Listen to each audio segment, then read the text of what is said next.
అందరికీ నమస్కారం.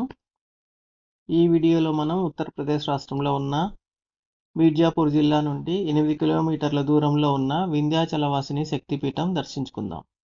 ఈ ఆలయం ప్రయాగరాజ్ నుండి వారణాసి వెళ్లే హైవేలో వస్తుంది. మీరు వింధ్యాచల్ చేరుకోవటానికి మీకు ప్రయాగరాజు మరియు వారణాసి రైల్వే స్టేషన్ నుండి బయట బస్సులు మరియు టాక్సీలు అందుబాటులో ఉంటాయి.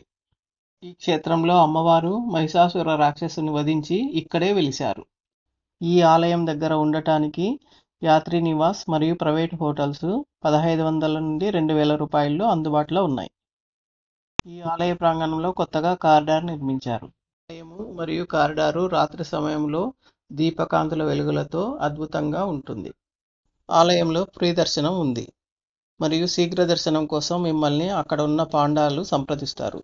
ఫ్రీ దర్శన్కి మీకు మామూలు రోజుల్లో అర్ధగంట సమయం పట్టవచ్చు. ఈ ఆలయంలో అమ్మవారి రూపం ఇలా ఉంటుంది. ఈ ఆలయ ప్రాంగణంలో ఇతర దేవీ దేవతలు కూడా ఉన్నారు. వారిని కూడా దర్శించుకోండి. దర్శనం అయ్యాక ఆలయ ప్రాంగణం నుంచి బయటికి వచ్చి కుడివైపు 200 మీటర్లు ముందుకు వెళితే గంగా నది తీరం వస్తుంది.